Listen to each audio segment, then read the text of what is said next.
Hinarang sa NAIA ang dalawang Pinay na magbabakasyon umano sa Thailand. Pero nadiskubring magtatrabaho pala sa Laos. Hinala ng Bureau of Immigration, gagawin silang scammer. Pero lalo't peke ang mga hawak nilang dokumento. Nakatutok si Jonathan Andal.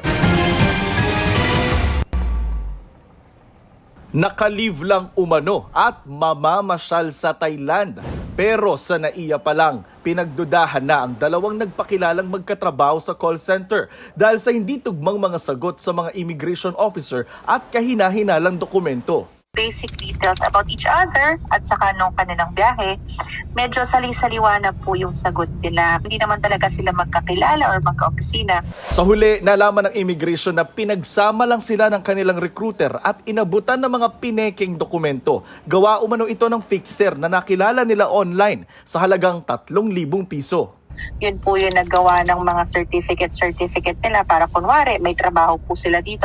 Umamin din ang dalawa na hindi sila magbabakasyon sa Thailand at mula roon ay lilipad papuntang Laos para magtrabaho bilang customer service representative na may sweldo raw na 50,000 piso kada buwan. Online din nila nakilala ang recruiter. Hinala ng immigration, gagawin lang silang scammer doon tulad ng ibang mga nareskyong Pilipino sa Laos. Biktima ang turing ngayon sa dalawa. Yung parang magiging trabaho nila doon, seemingly like a BPO but is actually a scam hub, scam operations po. Pag hindi po nila na-achieve yung quota, sila po ay physically tortured, hindi po pinapakain, hindi po rin pinapasweldo ng tama. Para sa GMA Integrated News, Jonathan Andal, nakatutok, 24 oras.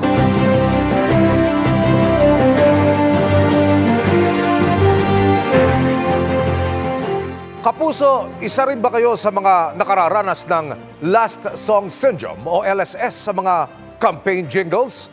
Ang iba gumagamit ng mga sikat na kanta pero dapat ipagpaalam yan.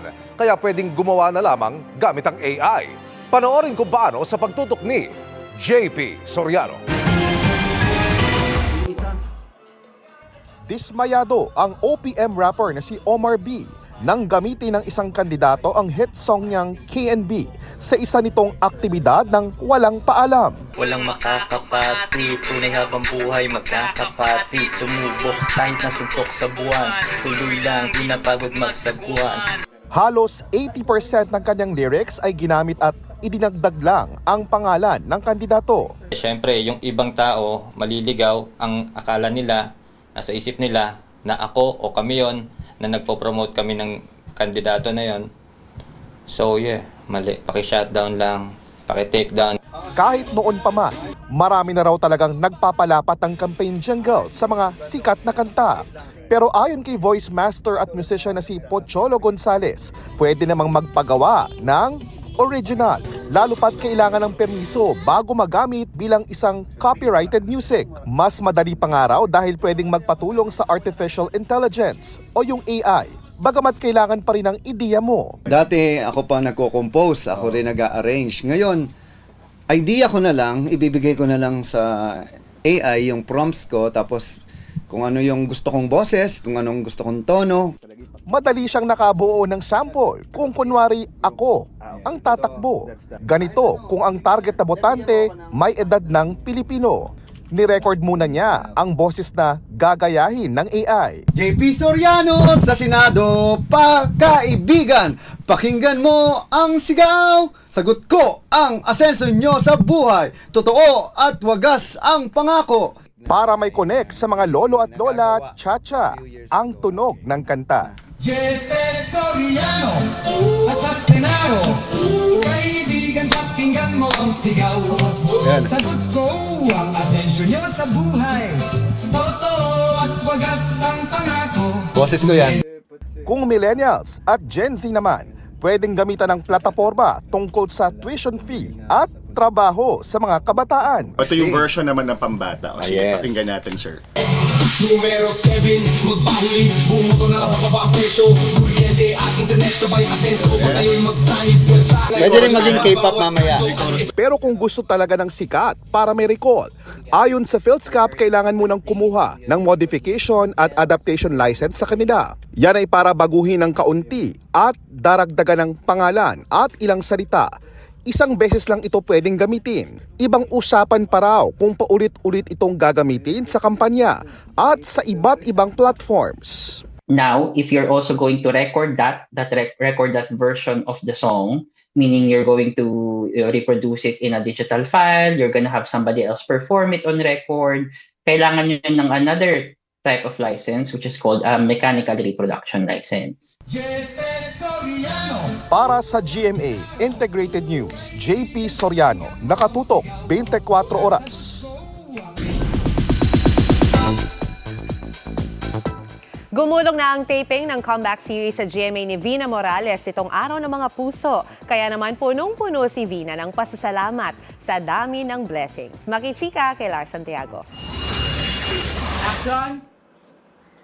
Natapat sa Valentine's Day ang first taping day ni Vina Morales para sa kanyang comeback series sa GMA na Cruz versus Cruz. Biro ni Vina, tamang-tama na mga kapuso ang kanyang Valentine's date kung saan napasabak agad siya sa aktingan. Sobrang bigat na kaagad kasi it's magkasunod na mga mabibigat na mga eksena with my daughters, mga kids ko. And of course si Neil na first time ko rin makatrabaho. Sobrang pinaghandaan daw ni Vina ang lahat dahil gusto niyang maging maayos ang unang araw ng pagbabalik taping niya sa Kapuso Network. Naka-prepare naman ako, oo. Pero syempre, nandoon pa rin yung kaba. Kasi para sa akin, pag nawawala yung kaba, masyado ng kampante. Ayoko ng ganon. Magpo-focus raw muna si Vina sa proyekto dahil na-miss niya ang paggawa ng series. Pero paano naman kaya ang kanyang singing career? Nami-miss ko yung big concerts talaga. But siguro for now, I'm just happy for what I have. Kung ano yung mga projects na meron ako. One at a time. Kasi ngayon siguro mas nagpo-focus ako sa acting. Why not, diba? And then I was also working last year for doing concerts abroad. Yun nga lang sa abroad nga lang yung concert ko. Pagdating sa kanyang personal na buhay, maligaya raw si Vina. I am very happy with what's going on with my life. I am happy that I have my Siana. Alam mo naman yung anak ko, napakabait din. Can you imagine, mag-aano na siya? Magsi-16 na yung anak ko pala. Sweet 16. And my family's we're healthy. Yun ang pinaka-importante. Lar Santiago, updated sa showbiz happening. 4 ang patay sa banggaan ng magkasalubong na pickup truck at van sa isang highway sa General Santos City. UP ang halos kalahati ng van at wasak naman ang unahan ng pickup. Nag-overtake umano ang pickup kaya natumbok ang van. Dead on arrival ang 4 na sakay ng van, kabilang ang driver nito na puro taga Maguindanao del Norte. Habang 5 ang sugatan sa mga sakay ng pick-up na puro taga Tampakan, South Cotabato. Wala pa pong pahayag ang driver ng pick-up. Ayon sa pulisya, nag-uusap pa ang dalawang kampo.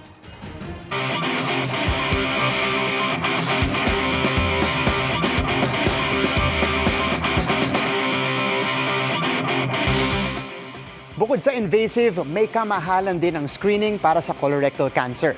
Kaya isang grupo ng mga estudyante ang bumuo ng AI-based app na kayang mapredict kung high risk ba ang pasyente sa colorectal cancer gamit lang ang dugo. Tara, let's change the game! Pumapangalawa sa pinakamataas na cancer-related death sa mundo at pang-4 naman sa Pilipinas ang colorectal cancer o cancer sa colon at rectum. Importante ang maaga at accurate detection. Pero para makuha yan, kailangan dumaan sa invasive and not to mention, may kamahalang procedure tulad ng colonoscopy. Kaya gusto yan baguhin ng med students na sina Amir at Austin under the guidance of Dr. Pia Albano mula sa College of Science ng University of Santo Tomas. Layo nilang magbigay ng alternative colorectal cancer screening gamit ang artificial intelligence o AI. Mga pasyente, takot yan sa colonoscopy. Ang pinaka-product namin is an app to predict. Like to tell you whether, given all your molecular results, what is your probability of having colorectal cancer. Sa kanilang pag-aaral, ginamit nila ang 6 na microRNA na naunang natukoy bilang posibleng biomarkers para sa colorectal cancer sa mga Pilipinong pasyente. Gamit ang AI-powered app, mape-predict nito kung sino ang mga high risk sa colorectal cancer. Pag may cancer ang isang tao, yung mga ibang MIRNA, tumataas yung mga levels nila. Yung may iba, bumababa naman. Luckily, there are previous research na po na nakapag-collect na po ng data, clinical trials, and such. Our job was to integrate that or yung i-train yung AI. Mga kapuso, ito yung AI-powered software na dinevelop ng grupo para ma-detect yung colorectal cancer. So, from the blood sample, ipapadaan nila yan dun sa qPCR para ma-determine yung levels ng 6 na MIRNA na tinatawag nila na associated dito sa colorectal cancer. Itatapat lang natin yung value na naka-correlate. Add data muna tayo. Pindutin na natin yung predict. Ayan, napakababa, 0.0446% sign of getting colorectal cancer. Ang app, may option din para sa maramihang data analysis. Yung grupo, nag-provide sila ng dataset or ng data ng test mula talaga sa mga cancer patients. So yan, kaya meron tayong 99% dito. Just through blood sample, madedetermine na natin if we're at risk of getting colorectal cancer. Ang kanilang innovation, nagwagi sa BPI Innovation Awards noong 2022. Sa ngayon, kailangan pa ng mas maraming screening ng blood sample mula sa iba't ibang rehiyon para mapalawak at mas maging accurate ang detection. Layon din nilang makipagtulungan sa mga ospital para ma-integrate ito sa clinical setting. There you have it mga kapuso, a good way to use the power of AI para mas mapabilis, mapadali at mas maging accessible ang screening ng colorectal cancer. Para sa GMA Integrated News, ako si Martin Javier, changing the game! Kasunod ng Quezon City, inaasahang idedeklara rin ang dengue outbreak sa 8 iba pang lugar sa bansa ayon sa Health Department. Sa Mandaluyong, pati pagpatay ng lamok at kitikiti, bibigyan ng pabuya. Nakatutok si Oscar Oida. Sa alaala na lang mababalikan ni Lola Lorena ang pagiging mabait at masayahin ng 14 anyos niyang apo na si Chantely Tordillo. Binawian ito ng buhay dahil sa dumapong dengue na inakala nilang simpleng trangkaso lang. Sa ospital, lumalabas yung dugo sa ilong, sumusuka siya ng dugo. Kung nagapan sana namin, gagaling siya. Kasi gagawin namin lahat para gumaling siya eh. Pero hindi namin alam na ganun. Dahil ikalawa na sa mga nasawi sa dengue sa Barangay Addition Hill sa Mandaluyong, bukod pa sa mahigit 40 dinapuan ng sakit doon nitong Enero, maglulunsad ang barangay ng programang May Piso sa Mosquito. Ang gagawin po ng ating mga residente para may involvement mo sila ay hindi magdadala lang po sila sa amin dito ng kahit buhay, patay, or even kitikiti na papalitan namin at least 5 pieces of lamok in exchange of 1 peso. Kung buhay pa, ipapasok umano nila sa tinatawag nilang mosquito death chamber. Diyan sila pakakawalan lang hanggang sa tumama sila doon sa ating ultraviolet light. Bawal lumahok ang mga minor de edad sa programa. Sabi, baka daw mag-culture, baka daw mag-breed yung ating mga kabarangay. So, hindi po ito magiging forever na gagawin namin. Tutulong lang po, isa lang po ito sa alternatibo para mapababa yung kaso namin. Sa San Juan, mayat mayang misting ang panlaban sa dengue. Habang sa Barangay Old Balara sa Quezon City, pinag-aaralan kung gagawin ulit ang pagpapakawala ng mga palaka na naging pangontra dengue nila nitong mga nagdaang taon. Mostly lahat yan nilagay namin sa mga kanal, malaking tulong din na yung mga kinakain yan is mga yun nga, yung mga langaw, mga eggs, mga lamok. Kaya sa tingin namin na talagang nakatulong. Nabawasan ba yung kasong dengue? Yes po, almost 50% na-reduce yung cases ng dengue. Sa ngayon, nakatuon muna sila sa paglilinis lalo na sa mga pwedeng bahayan ng lamok. Lalo't may dengue outbreak na sa Quezon City kung saan di bababa sa 10 ang patay sa dengue.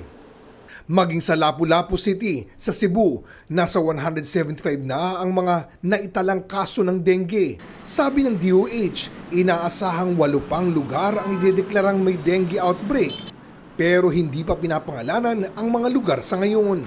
Dati, hindi ito panahon ng dengue, pero tila nagbabago na umano ang sitwasyon. Hindi siya panahon ng tag-ulan, pero yung tinatawag na shear line, ITCZ, yung easterlies, dumadami yung buhos ng tubig at pag dumami ang buhos ng tubig, talagang naiipon yan sa paligid-ligid. Yung mga lamok dumadami. Kaya mahalagang malinis ang naiimbak na tubig.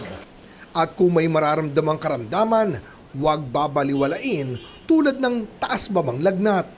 Pag nawala na yung lagnat, saka lumalabas yung ibang tinatawag na warning signs. Ano yung mga yon? Yung pagdurugo ng gilagid, yung pagpapantal, yung pag-iba ng kulay ng dumi. Pakonsulta na ho sa isang center or ospital para masigurado kasi may test po para dyan na hindi naman humahal, minsan libre pa ho. Para sa GMA Integrated News, Oscar Oida, nakatutok 24 oras.